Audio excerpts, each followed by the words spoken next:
Olá, meus irmãos e minhas irmãs, tudo bem? Sejam bem-vindos ao canal Fé, Esperança e Amor. Hoje nós iremos dar continuidade aos nossos estudos da Palavra de Deus. Iremos fazer a exposição para o livro de Salmos, Salmo capítulo 44. Nós vamos dividi-los em 3 vezes, porque ele tem 26 versículos e tem 3 títulos pelos quais iremos trabalhar. Hoje nós iremos estudar do versículo 1 ao versículo 8. Leiamos, meus irmãos e minhas irmãs, Salmo 44, do versículo 1 ao versículo 8. Ouvimos, ó Deus, com os próprios ouvidos. Nossos pais nos têm contado o que outrora fizeste em seus dias. Como por tuas próprias mãos desapossaste as nações e os estabelecestes. Oprimiste os povos e aos pais deste largueza. Pois não foi por sua espada que possuíram a terra, e nem foi o seu braço que lhes deu vitória, e sim a tua destra, e o teu braço, e o fulgor do teu rosto, porque te agradaste deles. Tu és o meu rei, ó Deus, ordena a vitória de Jacó. Com o teu auxílio, vencemos os nossos inimigos. Em teu nome, calcamos aos pés os que se levantam contra nós. Não confio no meu arco, e não é a minha espada que me salva. Pois tu nos salvaste dos nossos inimigos e cobriste de vexame os que nos odeiam. Em Deus nos temos gloriado. Continuamente e para sempre louvaremos o teu nome.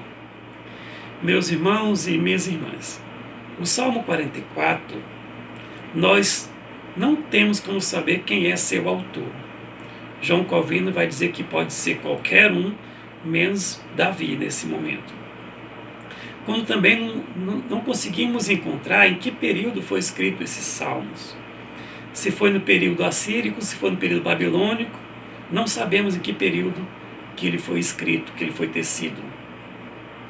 Mas que quando começarmos a estudar, a ler esses salmos, nós vamos entender por que fica difícil entendermos em que período foi escrito, quem é seu autor, mas também vamos entender como ele é importante para a nossa vida. Porque ele tem por título Apelo por Auxílio Divino. É um apelo, é alguém que está pedindo a Deus que traga a sua misericórdia.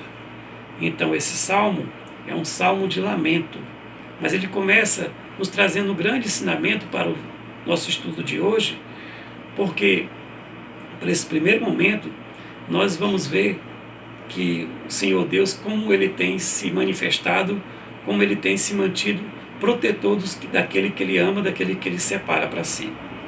Então leiamos, meus irmãos e minhas irmãs, para que possamos entender. O Salmo 44 começa dizendo assim: Ouvimos, ó Deus, com os próprios ouvidos. Nossos pais nos têm contado o que outrora fizestes em seus dias.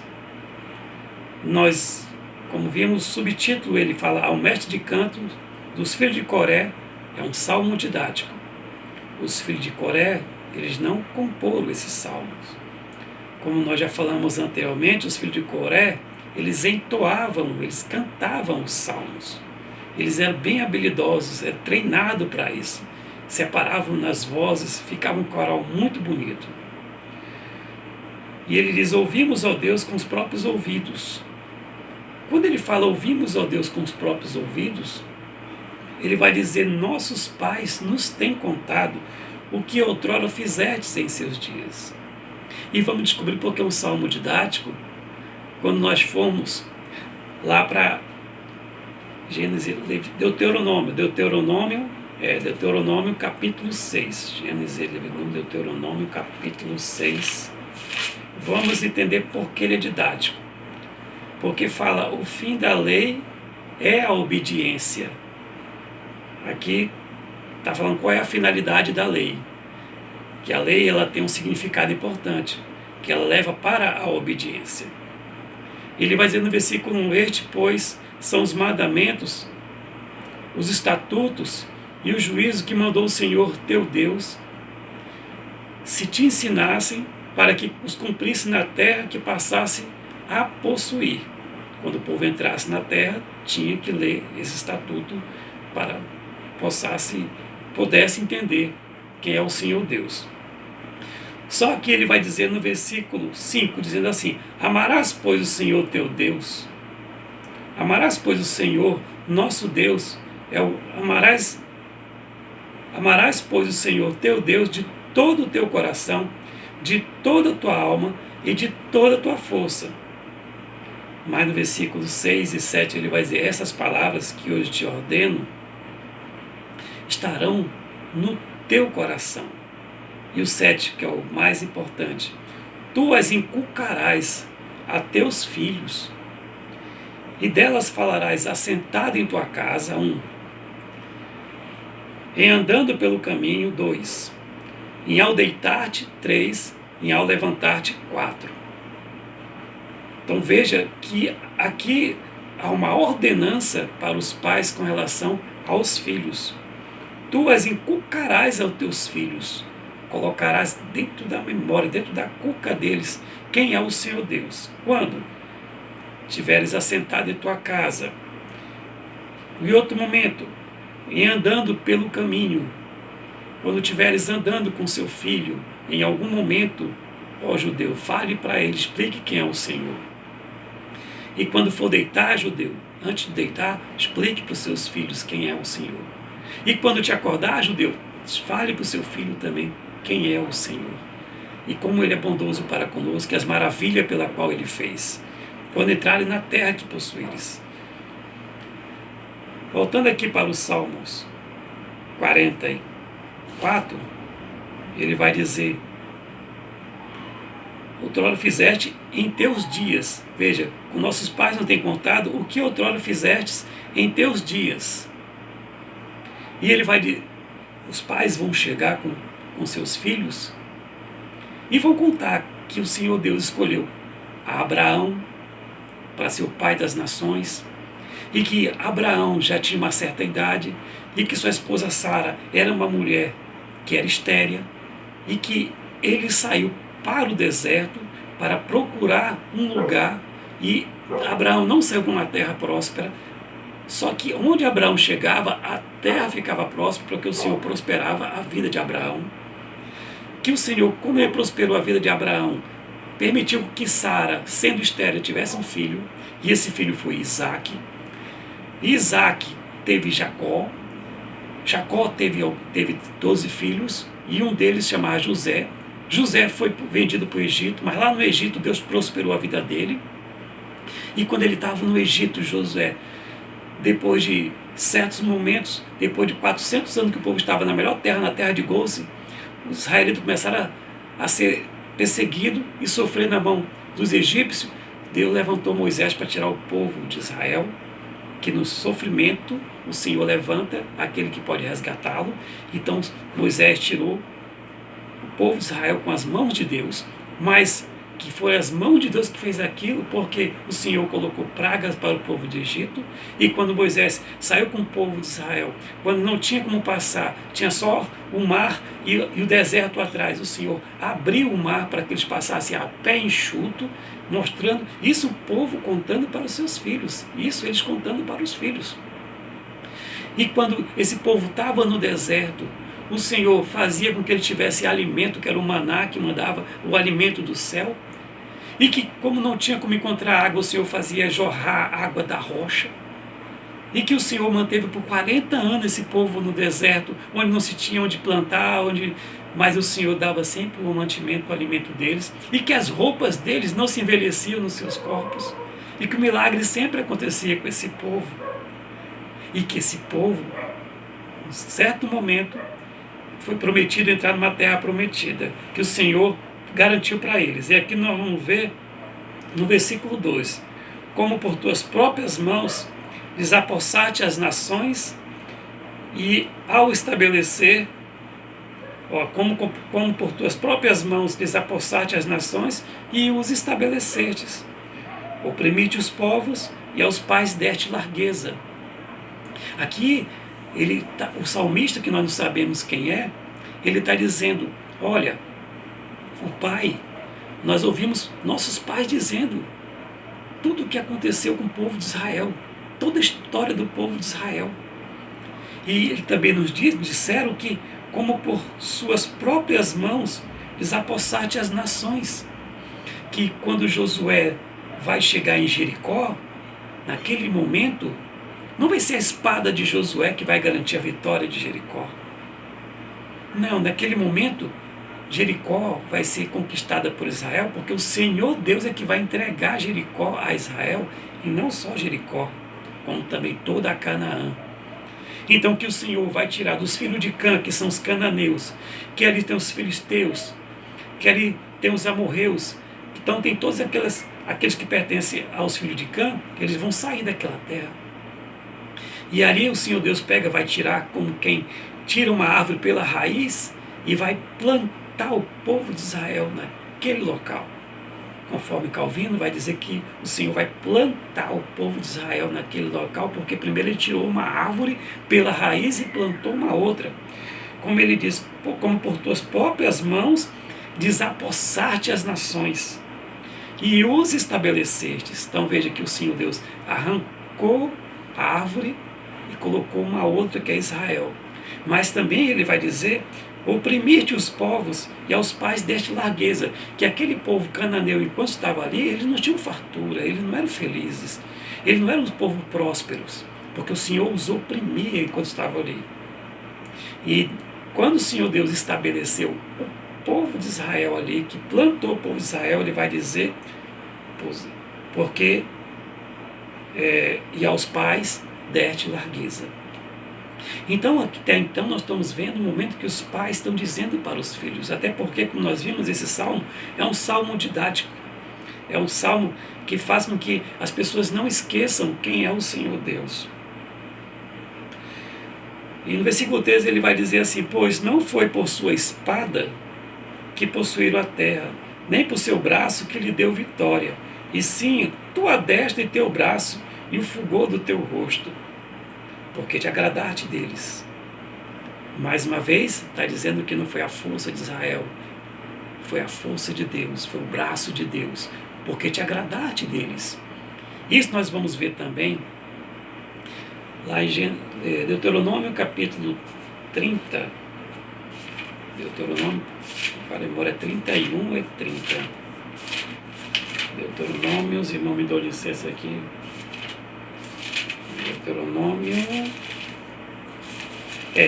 vai ser o capítulo 32, e no versículo 30, ele vai dizer assim: como poderia um só perseguir 1000, e 2 fazerem fugir 10.000, se a sua rocha luz não vendera e o Senhor luz não entregara? Aqui, veja como ele está dizendo: como, pois, poderia um só perseguir 1000 e 2 fazerem fugir 10.000? Então aqui está mostrando que o povo de Israel, quando ele vencia as batalhas, era o Senhor que vencia por eles, que na verdade eles só representavam o nome de Deus. E ele fala: por que te agradaste deles? Veja que aqui o Senhor não viu em Abraão alguma coisa que dissesse: em Abraão vi grande virtude. Não, o Senhor se agradou de Abraão. Se agradou de Abraão, e de Abraão fez uma grande posteridade. Não é porque Abraão era um grande guerreiro, não é porque Abraão era jovem, não é porque Abraão era inteligente, não é porque Abraão era capaz. Abraão não tinha nada que o capacitasse para fazer o que Deus mandou ele fazer. Deus capacitou Abraão. Por isso que ele falou: porque te agradaste deles. Mas no versículo 4 em diante, daqui do versículo 1 até o versículo 3, o salmista está dizendo que eles ouviram pelos próprios ouvidos deles o que os pais deles falaram para eles. E que isso fortaleceu a alma deles, fortaleceu a fé, garantiu a esperança, passaram a compreender melhor o Senhor Deus. Mas no versículo 4 ele vai dizer: tu és o meu rei, ó Deus, ordena a Jacó a vitória. O salmista que está aqui tecendo esse salmo, que ele escreveu Ele está dizendo: tu és o meu rei, ó Deus. É o rei que é do povo, que ganhou a vitória, também tu és meu rei. Ordena a vitória de Jacó. Nesse momento, ordena, Senhor. Ordena a nossa vitória. Porque com teu auxílio, versículo 5, com teu auxílio, vencemos os nossos inimigos. Nesse momento, o salmista está dizendo a experiência dele, que ele tem passado com o auxílio do Senhor. Já não está falando das vezes das vitórias dos antepassados. Ele está dizendo: com teu auxílio, vencemos os nossos inimigos. Aquele já se inclui na batalha. Em teu nome, calcamos os pés os que se levantam contra nós ou se levantaram contra nós. Calcamos os pés. No versículo 6, ele vai dizer: não confio no meu arco, e nem é a minha espada que me salva.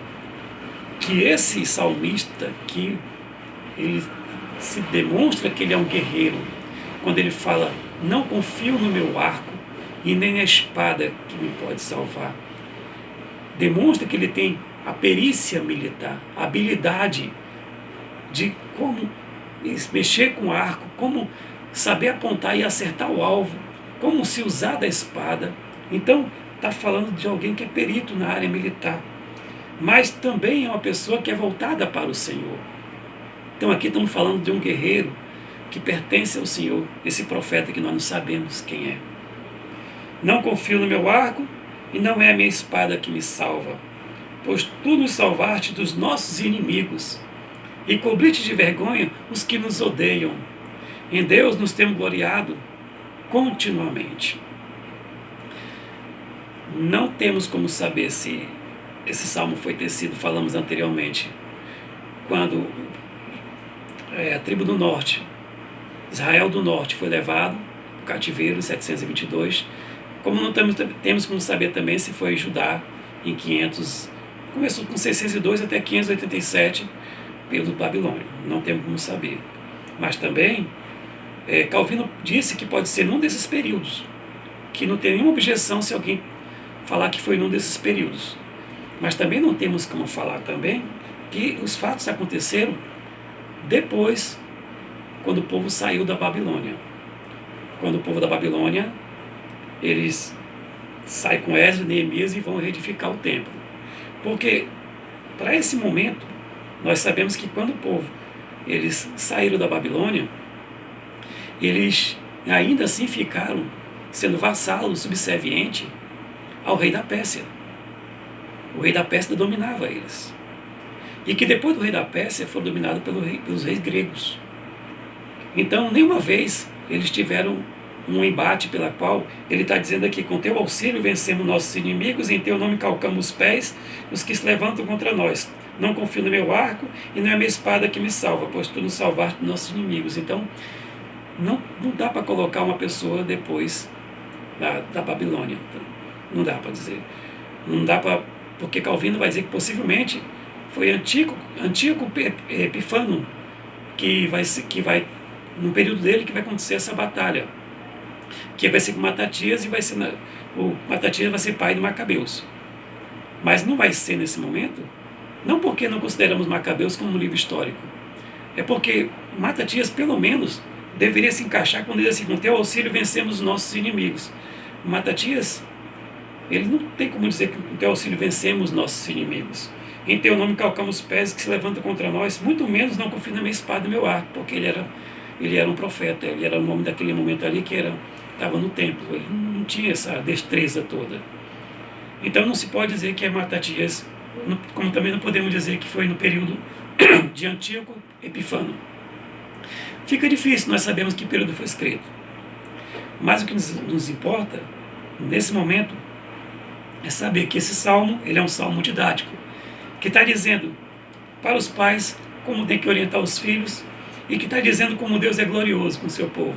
E também que mostrou que ele foi glorioso também com esse outro salmista, que ele falou: tu és meu rei, ordena Jacó a vitória, com teu auxílio vencemos os nossos inimigos. Ele está dizendo que o Deus de ontem é o Deus do período dele, que é o Deus de hoje, e que sempre vai ser o Deus eterno. Nós podemos tirar aplicações para a nossa vida, que o Deus de ontem é o Deus de hoje e será o Deus de sempre, se nós o amarmos e o servirmos de todo o nosso coração, de toda a nossa alma. E lembrando que, quando o Senhor estabeleceu o povo de Israel, que Ele plantou o povo de Israel ali na terra de Canaã, o propósito dele, nós sabemos, que era para um dia chegar ao grande Redentor, que vai ser o nosso Cristo, que vai aparecer em Belém da Judéia, que ele vai nascer ali. No próximo bloco, nós iremos estudar ainda o Salmo 44, e nós veremos a partir do versos 9 até o verso 16. Que Deus nos guarde e nos proteja. Peço que os irmãos se inscrevam no nosso canal, ative o sininho para receber notificação e deixe seu like. Amém.